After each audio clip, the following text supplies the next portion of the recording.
Libre-échange. Une personnalité se livre. Ses créations, ses valeurs, ses engagements. Une émission avec Olivier Biscay. Bonsoir à toutes et à tous, bienvenue sur Radio Aviva, bienvenue sur Libre-Échange, une émission en partenariat avec Midi Libre. Je suis particulièrement ravi d'accueillir notre invité ce soir, Mathieu Leyre. Bonsoir. Bonsoir. Vous avez 27 ans, vous êtes chanteur, comédien, interprète, compositeur à l'école de comédie musicale d'Avignon. Je suis ravi de vous accueillir ce soir parce qu'on se connaît un peu. Vous étiez il y a quelques semaines à Midi Libre, C'est ça. à l'occasion d'une rencontre avec Patrick Bruel. Patrick Bruel, dont vous connaissez le parcours, on va y revenir. Il vous a fait monter sur scène, il vous a fait chanter, et je me suis dit, là, franchement, on a un artiste de ce talent devant nous, et j'avais envie de vous avoir aujourd'hui à la radio pour que tout simplement vous nous racontiez ce parcours, cette passion. Mathieu Leyre. C'est très gentil. En tout cas, merci beaucoup de m'avoir invité. Oui, effectivement, c'était un moment incroyable. Racontez aux auditeurs qui n'étaient pas là comment ça se passait, comment ça s'est passé. On recevait Patrick Bruel à Midi Libre pour une rencontre avec les lecteurs, 100 personnes dans la salle, et puis vous levez la main et vous l'interrogez. C'est ça. C'est-à-dire vraiment, on n'est pas beaucoup, quoi. C'est-à-dire qu'on n'est pas un zénith. On est vraiment une petite centaine de personnes. Un moment vraiment intime avec lui. Et là, on part sur, effectivement, un question-réponse. Je lève la main, j'ose pas au début, forcément. Puis après, je me dis, bon, quand même, j'ai 3000 questions à lui poser. J'en choisis une dans ma tête. Je trie et puis j'y vais. Et très à l'écoute. Et en fait, avant de poser ma question, je voulais simplement le remercier. Lui dire merci, voilà, merci parce que depuis que je suis enfant, depuis que j'ai commencé la musique, j'ai suivi les chansons de Patrick Bruel. J'ai été baigné là-dedans. Mes parents écoutent beaucoup de chansons françaises. J'ai été bercé par ces chansons, puis j'ai regardé, détourné. Qu'est-ce que c'est? Voilà. Qui c'est Patrick Bruel sur scène? Et là, la magie qui fait que j'ai voulu... voilà, c'était comme un exemple. J'ai voulu un petit peu faire comme lui, puis me dire pourquoi pas tenter ma chance. Et donc, je me retrouve face à mon idole. Et là, avant voilà, de lui poser ma question, je le remercie pour pour toute l'influence qu'il m'a apportée. Et là... Effectivement, donc je lui dis que je suis chanteur, comédien, puis je lui pose une question sur sa tournée, sur ses choix de chansons, et puis il se remet à chanter. Ouais. Et au bout de 2 chansons, il s'arrête et puis il regarde dans la salle, et puis il dit mais attendez, on a aussi un autre chanteur quoi dans la salle. Et c'est vous. Eh ben c'est-à-dire qu'en fait j'étais le seul dans l'assemblée à dire que j'étais un chanteur comédien, donc je me suis un peu enfoncé dans ma chaise, je me suis dit mais c'est pas possible. Et là je vois son regard qui se rive dans mes yeux, et là je me dis mais incroyable. Et il me dit Mathieu, rejoins-moi, quoi. Et il vous fait monter sur scène. C'est ça. Et vous chantez Place des Grands Hommes. Place des Grands Hommes. Et incroyable aussi cette générosité où en fait il me regarde, il me dit mais qu'est-ce qu'on chante? J'avais envie de lui dire mais c'est votre showcase donc j'imagine que c'est vos chansons, mais même pas en fait parce que voilà, il me regarde, il me dit mais ça peut être n'importe quelle chanson. On reconnaît le musicien quoi, qui se dit avant tout je viens pour faire de la musique et pour partager quelque chose. Déjà, ça, c'était beau. Puis je lui dis, bon, évidemment, on va faire un petit Bruel ensemble. Donc, il me dit, qu'est-ce que tu veux? Laquelle? Encore une fois, il me relance. Je me dis, mais c'est incroyable. Mais impose-moi une chanson, je sais pas. Non, ben, effectivement, on est parti sur Place des Grands Hommes. Je lui ai proposé cette chanson qu'il n'avait pas encore faite. Puis bon, le public adhère. Et puis, il commence les premières notes et d'une simplicité. Il commence, on s'était dit rendez-vous. Et là, c'est parti, quoi. Et la magie a commencé. Là, 2 chanteurs, 2 talents sur scène, Patrick Bruel et vous, Mathieu Leyre. Et en effet, un public vraiment en cohésion pendant ce moment. Et vous, qu'est-ce que vous ressentez à ce moment-là? Énormément de choses. Déjà, le track, puis un peu figé. C'est-à-dire que c'est la première fois que je me retrouve si près et vraiment dans ce lien en fait avec mon idole. Je savais plus comment le regarder. Est-ce que c'était l'enfant de 6 ans qui le regardait? Est-ce que c'est l'artiste sur scène qui regarde notre artiste? Je savais plus quelle légitimité j'avais aussi. Je suis face à Patrick Bruel. Un peu comme on présente presque sa première évaluation, son premier examen, on est là. Qu'est-ce que je vaux? Est-ce que ça va adhérer? Est-ce que ça va prendre? Et puis après, je pense que tout a lâché parce que je me suis dit, en fait, t'as 3 minutes pour effectivement lui montrer ce que tu veux, mais au-delà de ça, déjà, te régaler. Ce que tu as toujours rêvé, tu l'as là. Vis-le pendant 3 minutes à fond. Et je pense que c'est ce qui s'est passé, ouais. Alors ça a pris parce que d'abord le public dans la salle était ravi.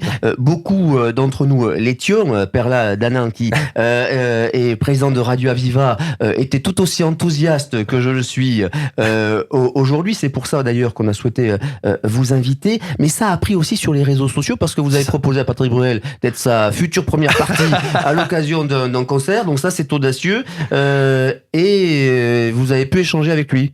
C'est ça, c'est-à-dire qu'en fait on a un peu échangé, j'étais arrivé avec ma petite clé USB, ma petite carte de visite et surtout il m'a dit voilà tu donnes ta carte de visite, je l'écouterai sur le chemin du retour, je ne sais pas ce qu'il en a pensé mais c'était déjà encore une chance pour moi et effectivement cet engouement où les gens sont venus me voir, alors voilà, des retours qui me disent c'était génial, c'était super, quel beau duo et c'est vrai que je savais pas vraiment quoi répondre parce que c'était juste un super beau moment. Je publie cette vidéo, évidemment, magnifique sur les réseaux sociaux, parce que pour moi, c'est un super souvenir. Et là, effectivement, ça a pris beaucoup de vues, beaucoup de réactions, beaucoup de groupes de fans qui, voilà, m'ont repartagé, qui ont repartagé des stories en identifiant Patrick Bruel. Ne l'oublie pas pour ta première partie. Bon, après, on verra. Le but est pas là-dedans pour moi. J'en garde simplement un souvenir incroyable, en fait. Un souvenir incroyable, donc avec Patrick Bruel, vous le disiez, vous êtes fan, mais fan aussi de la chanson française, puisque vous avez été bercé par Goldman, Renaud, tout au long de votre adolescence. C'est ça, les chansons à texte, les chansons voilà qui font du bien, qui parfois effectivement vont parler de messages forts, mais aussi parfois vont simplement traiter tout simplement du voyage ou de la nature autour de soi, de l'environnement, de se sentir bien. Voilà. Quand j'entends Jean-Jacques Goldman, effectivement, il fait peut-être plus de tournées, il fait peut-être plus d'albums, mais voilà, c'est des chansons qui font vraiment du bien et je pense qu'ils méritent encore d'exister et vraiment, il faut continuer à aller piocher vraiment dans ces mots-là, dans ces mélodies-là. Elles font du bien. Et c'est un lien familial qui vous pousse à aimer la chanson française. Comment ça se passe? Comment naît cette passion pour la chanson française? Cette passion, elle naît dans une voiture, quand on a entre 5 et 7 ans et qu'on part en famille pendant 3 semaines en vacances et que parfois, quand on fait Nîmes-Quimper, et ben quand on a 10-12 heures de route, on met les chansons françaises. Et c'est vrai que mes parents ont toujours été passionnés aussi de chansons françaises. Donc dans la voiture, ça chantait Gérard Lenormand, Renaud, Bruel, et puis voilà, à 6 ans, moi à un moment donné, j'ai ce truc, j'entends la voix de Bruel, et puis papa, maman, vous pouvez remettre la chanson qui est là? Je me souviens, c'était la chanson Pour la vie de Patrick Bruel, et là, je sais pas, il y a quelque chose qui se fait, il y a des mots qui touchent, des mélodies qui font des frissons, et puis bon, on va aller chercher plus loin dans les albums, et là en fait, il y a quelque chose qui se passe. Quelque chose qui se passe, et donc tout au long de ce parcours, tout au long de votre adolescence, vous n'avez eu qu'un but, c'est de devenir chanteur. C'est ça. Une passion qui naît. J'ai commencé le piano à l'âge de 5 ans. J'ai plus jamais arrêté. Aujourd'hui, je suis aussi professeur de piano dans une école de musique à Nîmes. Et à côté de ça, le chant, voilà, qui est venu petit à petit. Le plaisir de chanter en piano-voix, puis après sur scène. Et puis cette passion qui grandit. Puis de voir aussi justement Goldman sur scène, Patrick Bruel sur scène, Johnny Hallyday bien sûr aussi. Mais vraiment, voilà, c'est vrai que... voilà, Patrick Bruel, il y a eu quelque chose qui fait que quand j'ai regardé ses tournées, j'ai voulu me projeter un peu à sa place et je me suis dit incroyable quoi. C'est-à-dire qu'il y a de l'échange, le public de Patrick Bruel est incroyable, l'échange qu'il y a avec son public est incroyable et je me suis dit mais pourquoi pas moi, pourquoi pas tenter les choses? Et la passion a continué, elle augmente encore. Alors je rappelle que vous êtes à l'école de comédie musicale à Avignon, c'est ça hein oui. Et vous êtes en train d'ailleurs en ce moment de répéter pour une comédie musicale qui s'appelle Ils étaient une fois. Ils étaient une fois, c'est ça, ouais. Qui sera joué donc pendant tout le mois de juillet au Festival Off d'Avignon. Voilà, juillet 2023 au Théâtre Le Paris.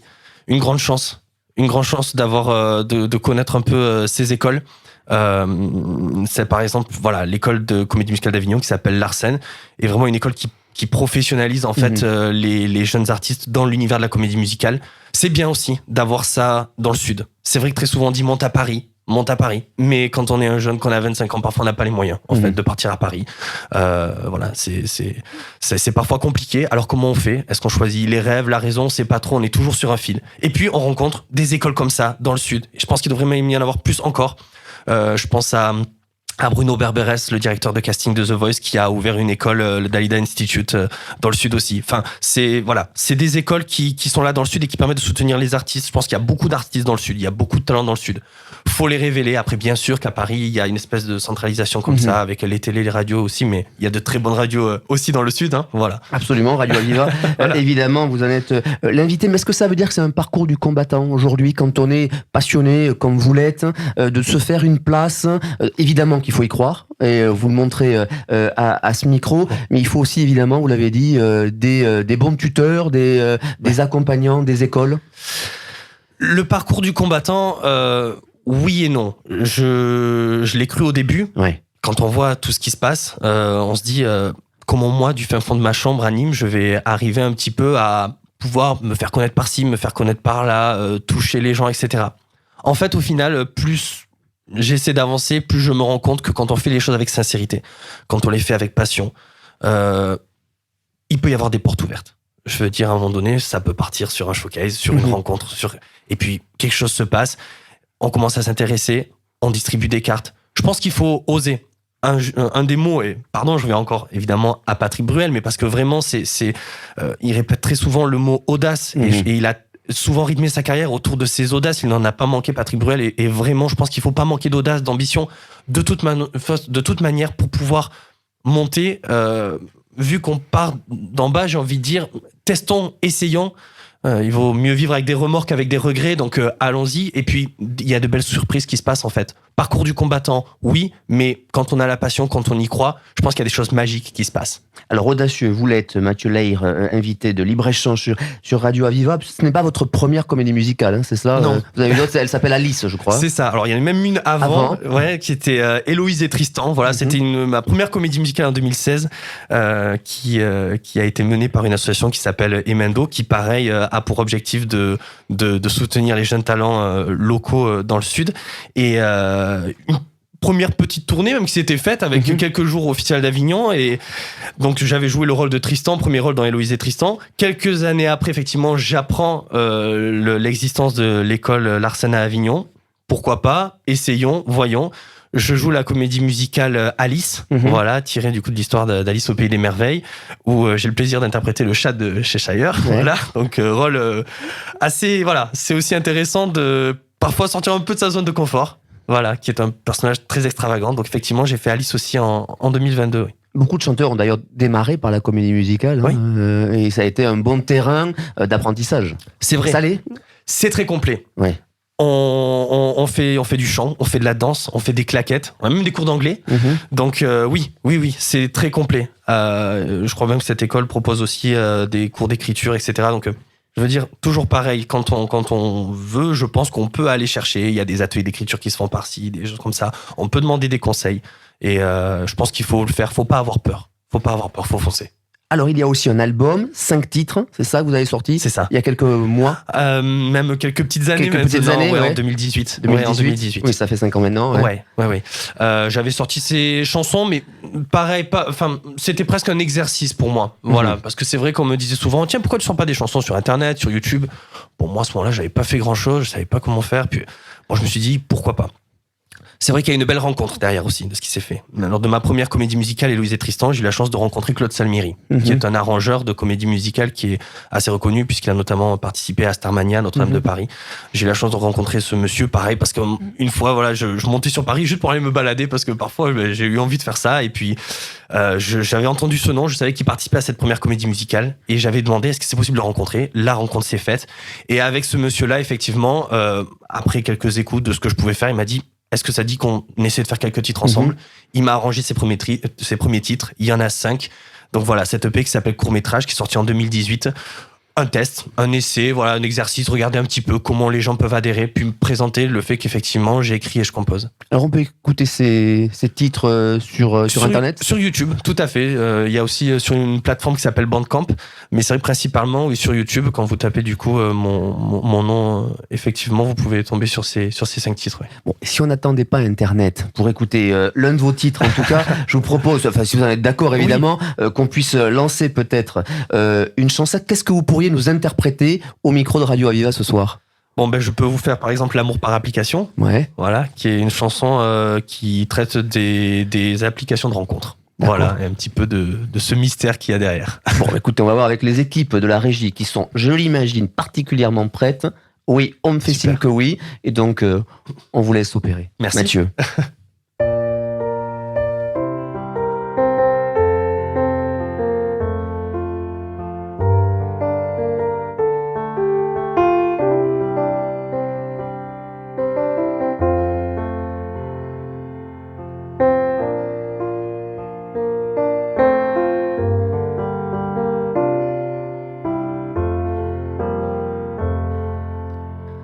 À chanter dans le noir ou en guettant le jour.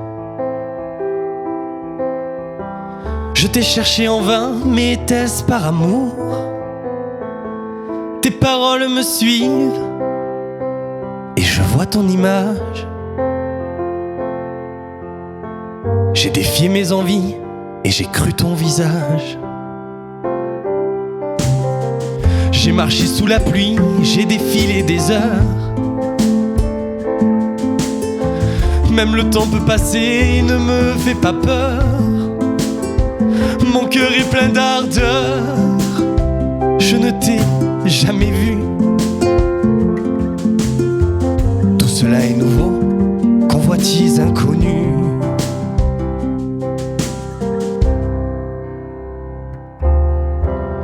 Comme les années se suivent et ne se ressemblent pas. L'humanité se cherche et s'invente parfois des nouvelles idées, des révolutions bizarres,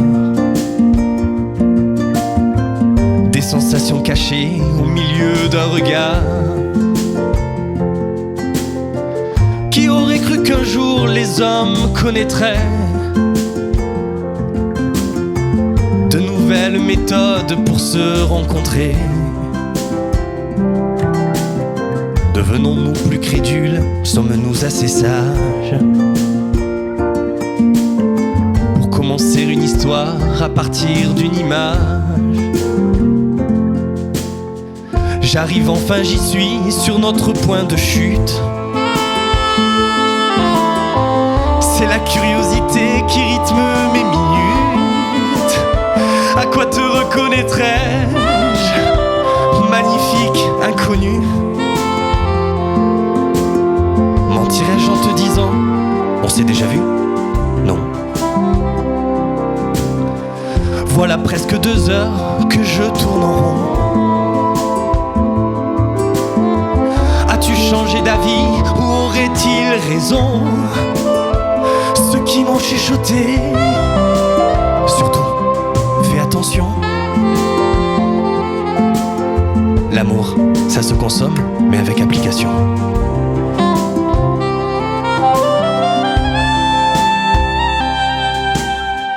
Comme les années se suivent et ne se ressemblent pas.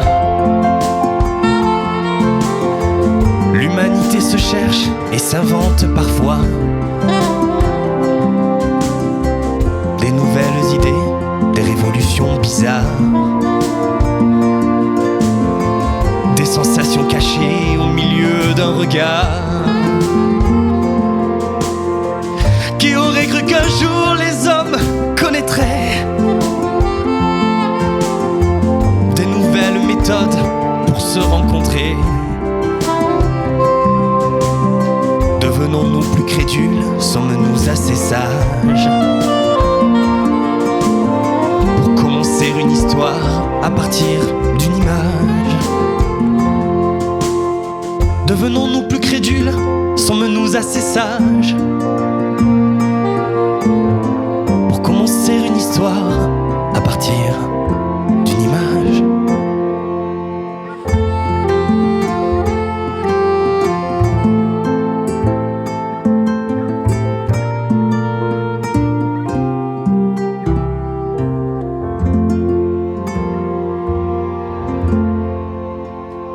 Merci beaucoup, Mathieu. Merci à vous. beaucoup, Mathieu Lay, pour cette chanson, L'amour par application qu'on Ouais. peut évidemment retrouver sur Internet, YouTube. comme tout sur YouTube, comme sur tous les 4 autres titres de ce premier album il y a 5 ans.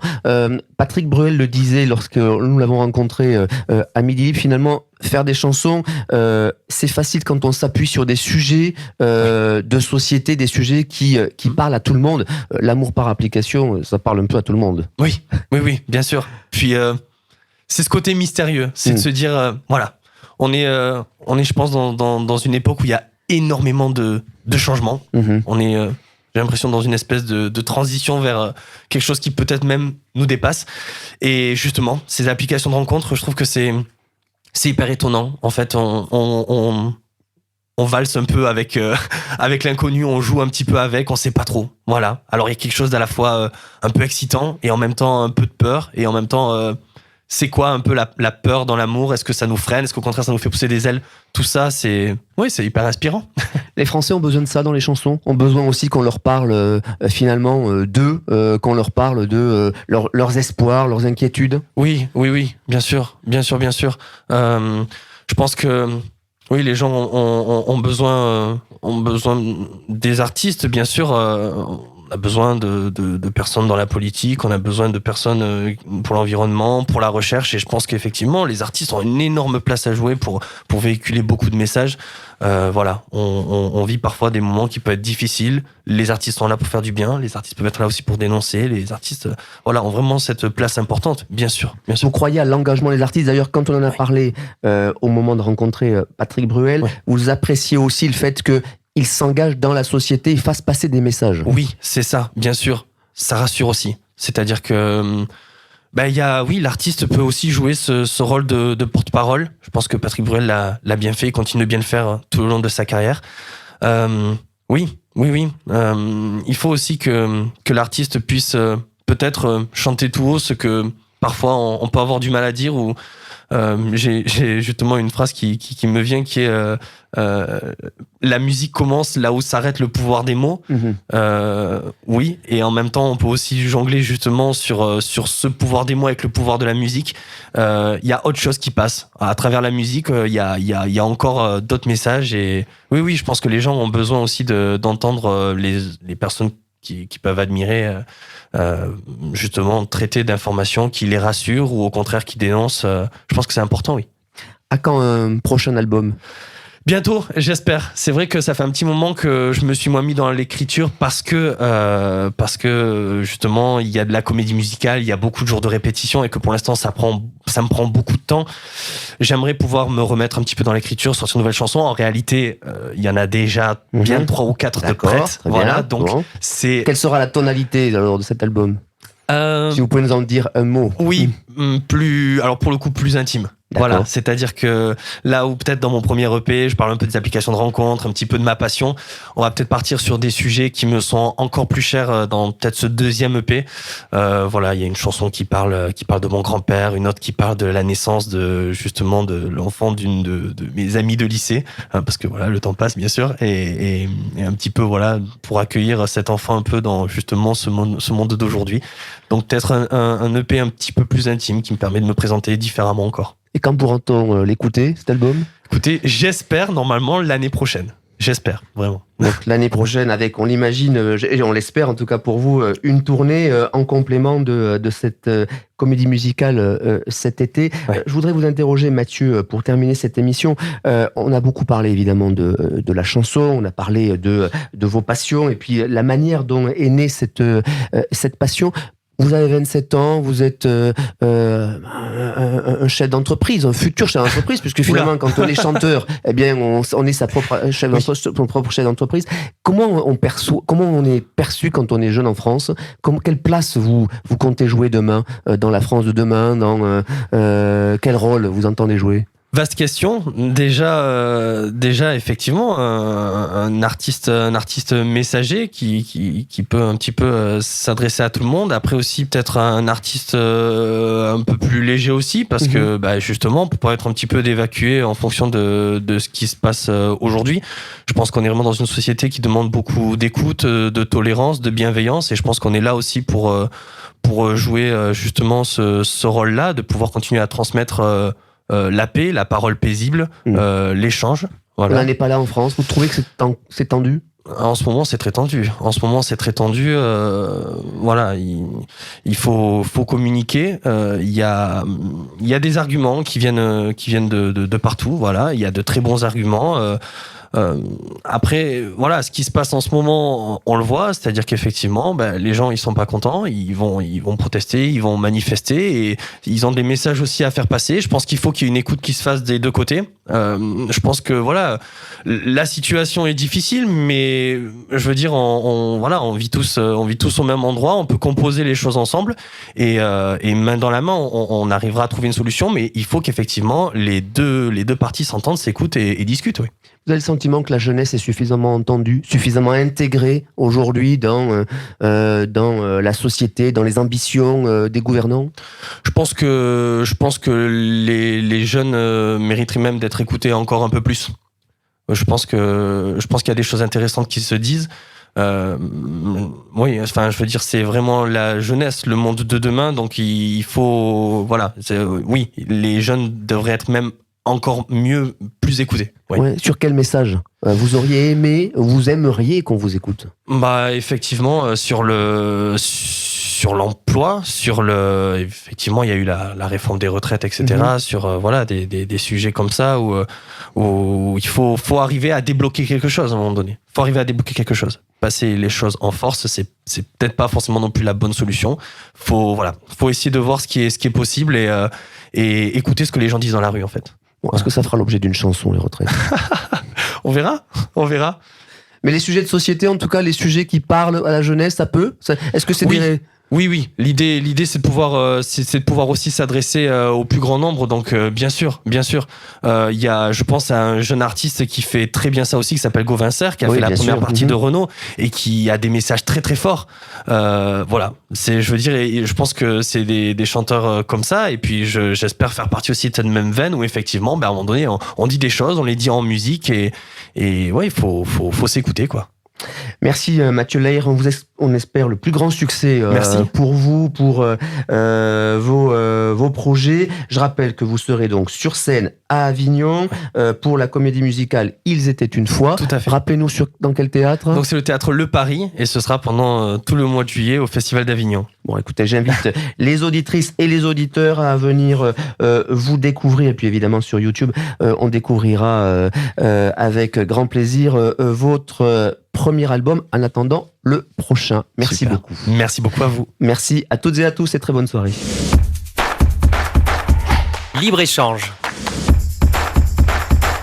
Une personnalité se livre. Ses créations, ses valeurs, ses engagements. Une émission avec Olivier Biscay.